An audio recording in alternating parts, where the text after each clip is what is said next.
Raju Gita amasung Kiran yam luna machil manau tawna tinaba marupni. Aduga mahaisu mahaisang amada class amata da taminarami. Mayam handak summer vacation se kaida koirusi haino.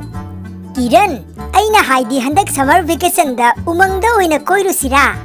Kari nakok phatrabo. Summer vacation dabu kana umangda koinage. Laitin ognarugi hairo. Challu he, kaidagi laitin no hujikpu. Asuk chokhatlaba matamsida nang thainagi wakhalonda leiriro. Ibema kida tawjanu laitin nate bhut thengnaradi kamdauba nang. Kaino Raju, nangbu nupa oiraga adugi yam miki thi oirido. Nang sebo nupa oina poklakpase soire, nupi oina poklamgadani. Ibema bhut nane nupi nupa kari miyengde.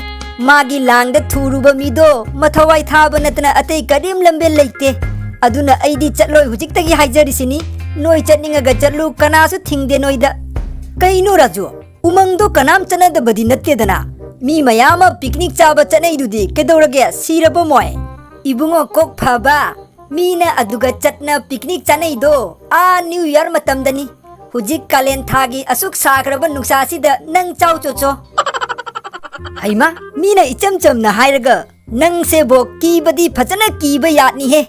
Kimandana mathi mamoy ka chitli haido nang oiramdo mali. Noina haining bado hairu karim saujade ai. Akhoi imana ai se yamwana pokpira kraponi. Asuk tang kraba punchi se ariyam bada bhuttuga kathok chaning da bado. Gita, ibani tadi kamai chatkani. Masidi yagado mande mong se kamai tawni. Kaido be yaroi duino. Ibani chatlaga ma ke do bai chatloi doiba chattoini masu Kharani matungda kalen tha yaurakna summer vacation haure aduga Raju su Gita na takman madagi umang aduda chatsi haiba yare Kaino Raju karo dana ke dorage horen mu halakpada thengani ye karo nabani hana karo aduga ai maningda tonge nang si suba yum dei phau thoktri hujiktagi kiba haurabo Raju Gita amasung Kiran umang adugi magai tamna koiba chatlami. Gita di haikol laikol na thallaba umang ado koiba phanglani haina yam haraurami. Adubu Raju di kibada amuk toiba loikre. Yare koigadaba koire yengadaba yengle hallasidana mayam hujikti. Kaino Raju akoibu lakpase ikoi kuidri kharaga manung changusidana akoina laglisidi umang asigi matai phawba yaudri.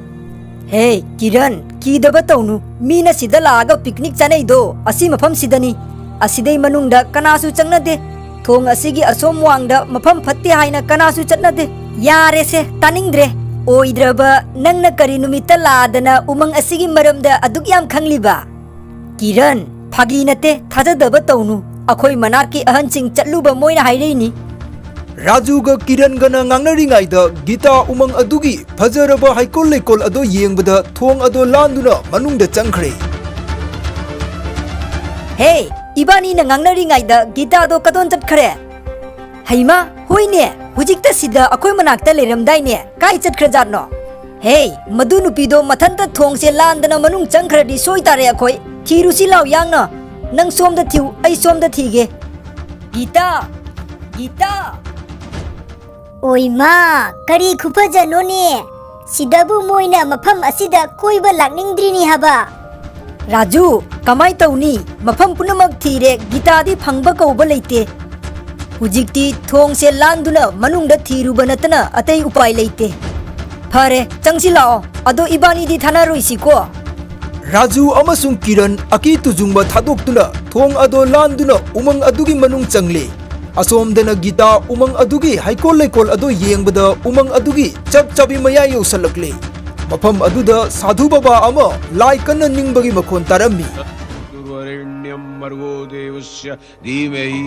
Haima umang sidabu kananu ne lai asuk kanna ningli se manak chatana yenguge amta Gita sadhu adugi khonjel magai tamna chatpada surung amagi manak yauraklammi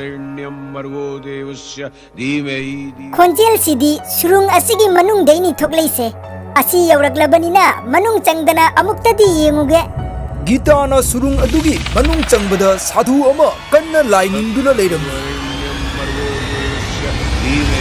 Hey Prabhu mioi ama khakta mioi amakakta mathau tai adu oirabadi ai malayam sida khwaidagi kanba mi oirani sadhu adugi wado tabada gita kijamanduna kanna laurami hey nupi mata nangdi sungkraba umang asida nathawai thage haina la iro Mamo, aibu hatpi ganu. Ai koi balakpadagi kanagumba amagi makhon tai haina yengba lakpani. Ibema, aigi sida lakpa mi amatta ngasi jobo phau hingna handri. Nangbu karam haina thadok toino. Matam koinadagi mi ama watna leirambase ngasi nangna mapung pahalle. Sadhu ado gitabu phaduna laida katkhade. Yengbada sadhu ado kijaraga mangak manga panba hingchaba amagi saktam dalam Ngasidagi ai tauningba singdo loina tauba ngammani Raju hallasi gita se phangado mandre kaino kiran na ngangi do akoi ga pulap lakminaraga karam haina thadu amaga chaturige somdadi mamsel la isidi akoi di karam haina handurige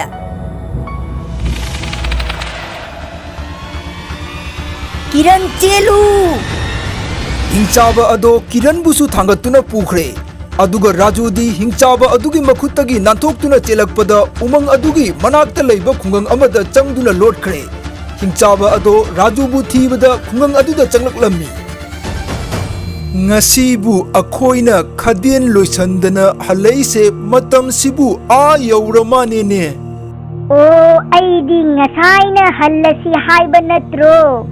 Nang ngahaka laygisi taubada thenglei natro. Angang punasina aibu laknaba yabro ngasi lo chakrasu hayeng di soidana aina mabu hatkani ngasigi oinadi asigi al anisi oina pokrage